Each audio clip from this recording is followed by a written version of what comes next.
La question que j'avais l'intention de poser à Deborah Menayoun était la suivante. Les rumeurs de plus en plus persistantes sur un éventuel cessez-le-feu entre le Hezbollah et Israël. On a appris aujourd'hui que Ron Dermer, ministre israélien des Affaires stratégiques et proche de Benjamin Netanyahou, était à Washington pour discuter des modalités de cet éventuel cessez-le-feu au Liban. On a appris également que la semaine dernière, et c'est peut-être un petit peu plus surprenant, Ron Dermer s'était rendu en Russie dans le même but. Gérard Vespierre, bonsoir, vous êtes chercheur associé à la Fondation des études pour le Moyen-Orient.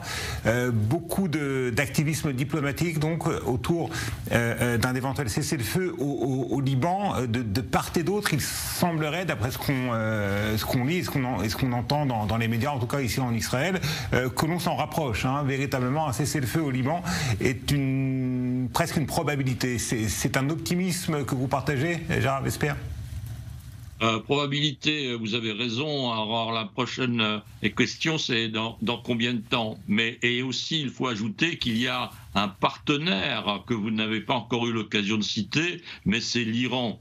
Et l'Iran a tout à fait besoin de conserver un Hezbollah le moins détruit possible. Donc il faut pour Téhéran, vu de Téhéran, que son allié et sa création depuis 1982 puisse conserver quelques capacités d'intervention.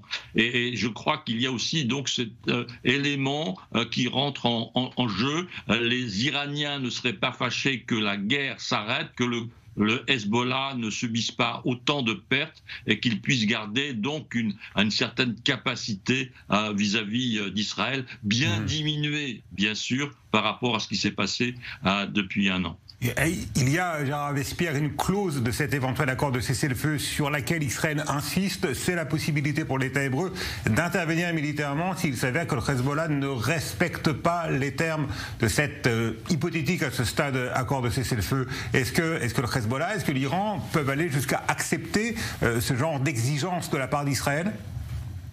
Je crois qu'ils sont prêts à accepter beaucoup de choses et c'est le sens donc des interventions du président du Parlement iranien à nouveau qui a dit que il pouvait reparler de la fameuse résolution 1701 qui prévoit donc le retrait du Hezbollah au-delà du fleuve Litani, n'est-ce pas, qui ne s'est jamais mis en œuvre. Donc voyez-vous, il y a une très grande, à mon avis, flexibilité de la part du Hezbollah et de l'Iran pour essayer de sauvegarder le mouvement avec le moins de destruction possible vu de ce qu'il a déjà subi. Il semblerait, Gérard Vespierre, que la Russie veuille jouer un rôle important dans ce qui est en train de se négocier autour de ce probable accord de cessez-le-feu. Ron Dermer, ministre israélien des Affaires stratégiques très proche de Netanyahou, était à Moscou la semaine dernière et la Russie pourrait même participer à un mécanisme de contrôle qui éviterait le réarmement de Hezbollah. Or, la Russie, ses alliés dans la région, ce sont précisément l'Iran, le régime syrien de Bachar el-Assad et le Hezbollah. Tout à fait. Et donc, voilà, l'allié de l'Iran, la Russie.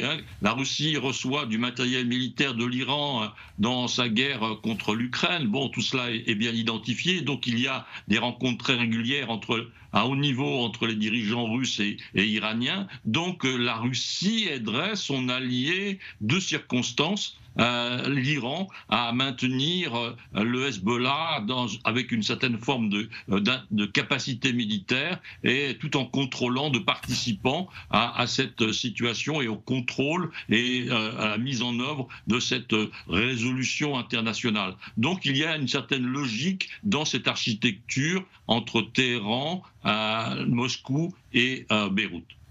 Gérard Vespierre, je reviens vers vous. Est-ce que le fait que deux personnalités connues pour leur soutien fervent à Israël, à savoir Mike Pompeo et Nikki Haley, soient écartés a priori de la future administration Trump est un signal qui peut inquiéter certains responsables politiques à Jérusalem ? Non, je ne crois pas. Je crois que c'est lié à des relations difficiles entre Pompeo et le président Trump et aussi Nikki Haley. Donc on connaît leur parcours à tous les deux. Il y avait des oppositions, je dirais, sur d'autres dossiers. Et il y a donc des candidats au poste de ministre des Affaires étrangères, secrétaire d'État, comme l'on dit à Washington, qui garderont la ligne du président. Je pense que Donald Trump fera particulièrement attention à la nomination de son secrétaire d'État aux Affaires étrangères, parce que effectivement, il voudra qu'il applique avec discipline, si je puis dire, les visions et la vision du président sur ce dossier. Gérard Vespierre, certains observateurs considèrent que cette décision annoncée hier par le Qatar de se retirer des négociations indirectes entre Israël et le Hamas, de ne plus assurer ce rôle de médiateur que le Qatar, avec l'Égypte, assurait entre l'État hébreu et l'organisation islamiste, est liée d'une certaine manière à l'élection de Donald Trump. Est-ce que c'est une grille d'analyse que vous pourriez faire vôtre, Gérard Vespierre?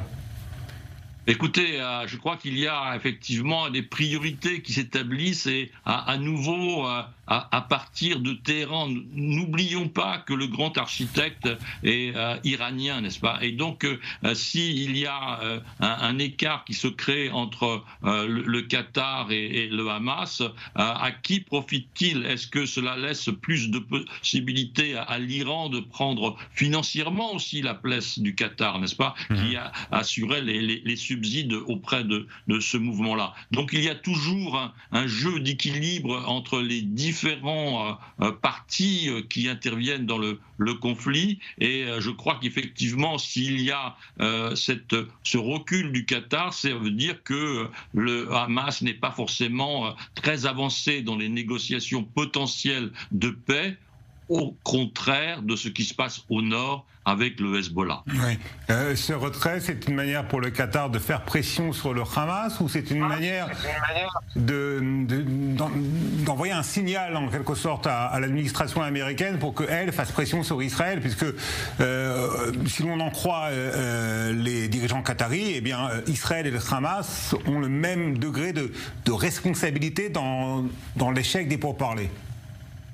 Je crois que c'est aussi une façon de ne pas justement porter à leur tour une partie de l'échec potentiel des pourparlers, puisqu'ils étaient le médiateur privilégié. Donc à partir du moment où le processus de négociation ne s'enclenche pas très bien, ne se poursuit pas très bien, arrive à un peu, si vous voulez, à une fin de non-recevoir, eh bien le médiateur a intérêt peut-être à se retirer de façon à ce qu'une partie ou la plus grande partie de l'échec ne lui soit pas attribué. On ne peut pas mettre sur le même plan et considérer avec la même importance le Qatar et l'Égypte, parce que tout simplement le Qatar, on vient de le remarquer, de le rappeler, le Qatar dispose d'un levier de pression beaucoup plus important sur le Hamas que celui dont disposait ou dont dispose l'Égypte, puisqu'il est le bailleur de fonds du Hamas. Absolument. Donc, pour poursuivre dans le sens de votre comparaison, le Qatar est un contributeur actif, alors que l'Égypte est un contributeur passif. C'est-à-dire qu'il a effectivement voix au chapitre par son historique, par sa position géographique, puisqu'il est frontalier, oui. Ce que bien sûr le Qatar à plus de 1500 km n'est pas, mais donc il y a des rôles effectivement tout à fait différents d'une puissance à l'autre en fonction de la géographie et des flux financiers. Merci beaucoup, Gérard Vespierre.